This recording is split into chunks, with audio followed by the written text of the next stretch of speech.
Bentukan kata yang tidak tepat dalam teks tersebut adalah adik-adik. Untuk menjawab tipe soal seperti ini, adik-adik bisa cek dulu cara penulisannya. Dan ingat selalu the king ini ya. Nah, adik-adik, kalau kalian menemukan kata dasar yang berawalan huruf K, T, S, dan P, lalu diberi imbuhan, huruf KTSP-nya harus dileburkan atau dihilangkan dengan syarat bila bertemu dengan huruf vokal. Yuk kita cek kata mengkomunikasikan pada kalimat 7. Kata dasar mengkomunikasikan adalah komunikasi. Diawali dengan huruf K, diikuti dengan huruf vokal O. Sehingga penulisan yang tepat adalah mengomunikasikan. Dan jawabannya adalah yang C. Konjungsi yang tepat untuk mengisi bagian rumpang pada kalimat 7 adalah, adik-adik, kalian bisa mengerjakan tipe soal seperti ini dalam waktu 30 detik saja. Kalian ingat the king ini ya, tipi, bumela, bau. Tipi, kata tidak dipasangkan dengan konjungsi tetapi. Tidak hanya pasangannya tetapi juga. Bumela, kata bukan dipasangkan dengan konjungsi melainkan. Bukan hanya pasangannya melainkan juga. Bau, kata baik dipasangkan dengan konjungsi maupun. Nah, kita lihat di kalimat 7 terdapat kata baik. Sehingga pasangannya apa? Ya, pasangannya adalah maupun. Dan jawabannya adalah E. Pada teks tersebut terdapat kesalahan penulisan kata, yaitu adik-adik, contoh kelompok kata yang penulisannya dipisah adalah tanda tangan. Apabila kelompok kata tersebut hanya memiliki awalan atau hanya memiliki akhiran, penulisannya tetap dipisah.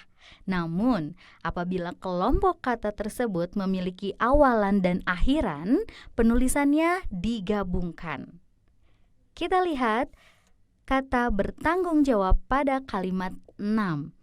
Kata tersebut hanya memiliki awalan, sehingga bertanggung jawab penulisannya harus dipisahkan. Dan jawabannya adalah D. Yuk kita lihat pertanyaannya.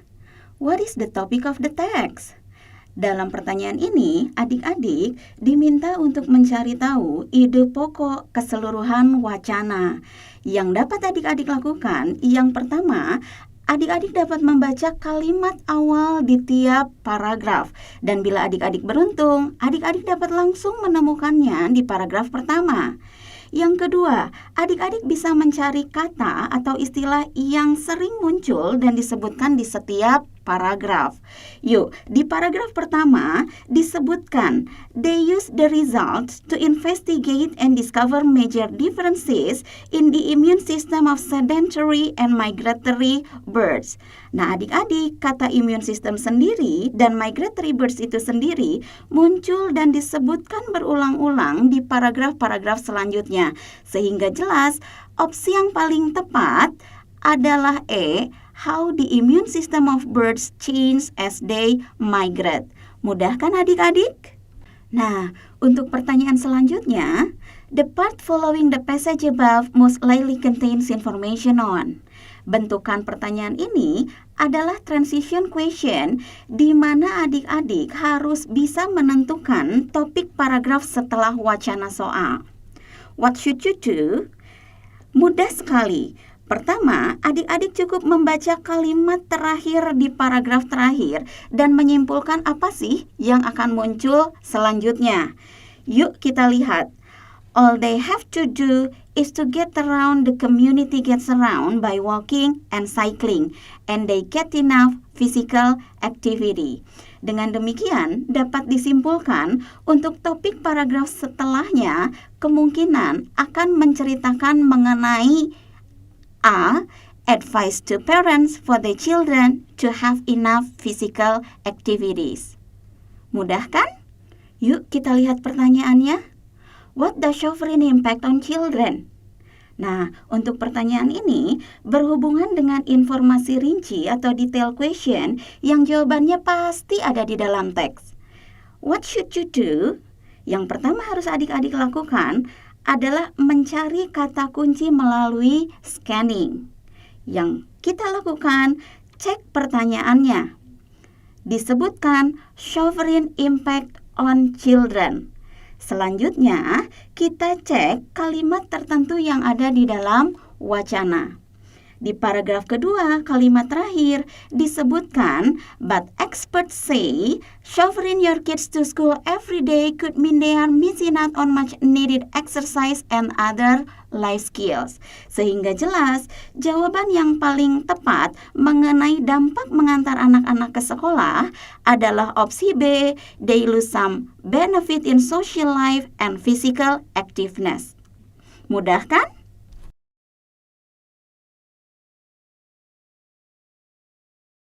Di dalam soal nomor 65 ini tertulis R sama dengan sekian, Q sama dengan sekian.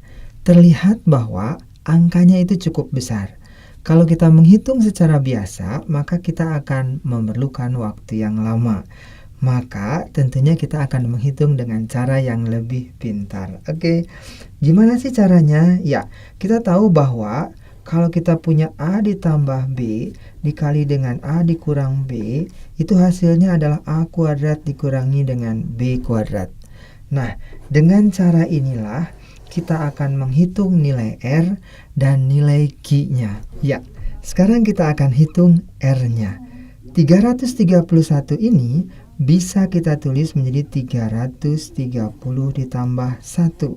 Kemudian dikali dengan 329 bisa kita tulis menjadi 330 dikurangi 1. Kemudian yang ininya saya tulis ulang menjadi 330 kuadrat ditambah 2. Oke, kita lihat bentuk ini.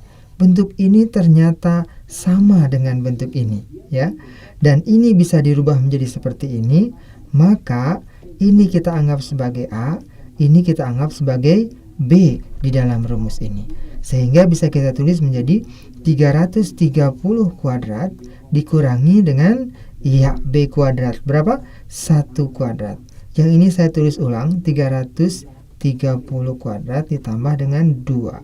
Kemudian ini habis dan kita hitung 1 kuadratnya adalah min 1 ditambah 2 hasilnya adalah 1. Ya, sekarang kita akan menghitung Q-nya. Di dalam Q ini tertulis angka 411. 411 ini bisa saya tulis menjadi 410 ditambah 1. Oke. Kemudian 409-nya bisa saya tulis menjadi 410 dikurangi dengan 1. Kemudian yang ini kita menggunakan rumus ini, ya. Maka bentuknya akan menjadi 410 kuadrat dikurangi dengan 1 kuadrat. Nah, yang lainnya saya tulis ulang seperti ini. Kemudian negatifnya saya masukkan ke dalam kurung menjadi seperti ini. Min 410 kuadrat, min kali min adalah plus 1 kuadrat. Ini habis, 1 kuadrat nilainya adalah 1. Terlihat bahwa nilai R-nya sama dengan 1 dan nilai Q-nya sama dengan 1. Jadi, kalau begitu kesimpulannya adalah R sama dengan Q. Itu jawabannya adalah B. Sekarang kita akan bahas soal nomor 68. Tertulis di dalam soal bahwa X berbanding Y itu adalah 3 berbanding 4. Ini bisa saya tulis menjadi Y berbanding X sama dengan 4 berbanding 3. Kemudian tertulis pula di dalam soal bahwa Z berbanding Y adalah 5 berbanding dengan 6. Nah, kita disuruh menentukan Z berbanding X. Nah, kita tulis dulu yang ini, Y berbanding X-nya di sini. Y berbanding dengan X. Berapa tadi? Iya, 4 berbanding 3. Untuk menentukan perbandingan antara Z dengan X, maka saya harus menentukan KPK dari 6 dan 4 ini, ya. Oke, KPK dari 6 dan 4 itu adalah 12. Maka ini bisa kita tulis menjadi di sini 12, kemudian di sini juga jadi 12. Oke, sekarang kita lihat 6 jadi 12 itu dikali berapa sih? Dikali 2. Maka ini pun kita kali 2 menjadi 10. Oke, sekarang 4 jadi 12 itu dikali berapa sih? Dikali 3, betul. Berarti ini juga kita kali dengan 3, yaitu 9. Sehingga dapat disimpulkan bahwa Z berbanding X itu adalah sama dengan 10 berbanding dengan 9. Oke, inilah jawabannya, dan ini jawabannya adalah B. Nomor 76. Kita punya data dalam bentuk tabel, yaitu cabang olahraga pencaksilat yang mendapat emas ada 7 orang. Cabang olahraga renang yang mendapat emas ada 8 orang, dan seterusnya. Maka, untuk menghitung jumlah uang yang disediakan untuk yang mendapat emas, maka kita hitung dengan cara 7 tambah 8 tambah 6 tambah 7 dikali dengan 2 juta masing-masing. Ini hasilnya adalah 56 juta. Kemudian kita akan menghitung uang yang disediakan untuk perak, yaitu 6 ditambah 6 ditambah 7 ditambah 9 dikali dengan 1,5. Ini hasilnya adalah 42 juta. Begitu juga dengan perunggu, kita akan hitung dengan cara 7 ditambah 6 ditambah 8 ditambah 8 dikali dengan berapa? Ya, 1 juta. Ini hasilnya adalah 29 juta. Di dalam soal ada kalimat bahwa setiap cabang olahraga diberikan bonus 3 juta. Berarti cabang olahraga pencaksilat 3 juta, ini 3 juta, ini 3 juta, ini 3 juta. Sehingga jumlahnya adalah 12 juta. Nah, kalau ini dijumlahkan, hasilnya adalah 139 juta.